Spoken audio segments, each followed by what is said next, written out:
మంత్రి కొండా సురేఖ దంపతుల వల్ల కాంగ్రెస్ పార్టీ నష్టపోయే అవకాశం ఉందని greater Warangal working president Rajanala Srihari అన్నారు. సమాజంలో అత్యంత విలువైన పోలీసు వ్యవస్థపై అనుచిత వ్యాఖ్యలు చేసిన మంత్రి సురేఖ కూతురుపై వెంటనే చర్యలు తీసుకోవాలని డిమాండ్ చేశారు.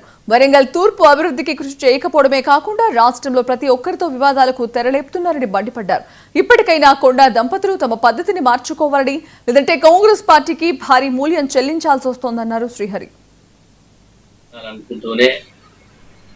పార్టీని విచ్చలవిడిగా చేసే యత్నంలో మరి ఉన్నారు.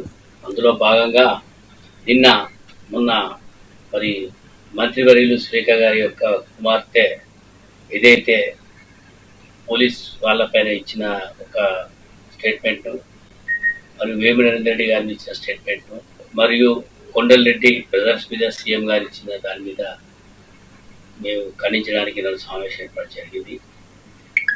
వేమిరెడ్డి రెడ్డి అనే వ్యక్తి వరంగల్ ఈస్ట్ నుంచి ఎప్పుడైనా పోటీ చేయలేదు. ఆయన వరంగల్ వెస్ట్ నుంచి పోటీ చేయడం జరిగింది. వరంగల్ ఈస్ట్లో ఆయనకు స్టేషన్ రోడ్లో సొంత బిల్డింగ్ ఉంది. 50 సంవత్సరాల నుంచి వాళ్ళ నాన్నగారు వాళ్ళ బ్రదర్స్ అంతా ఇక్కడే ఉన్నారు. ఆయన సీఎం ఆసుపత్రిలో జన్మించడం జరిగింది.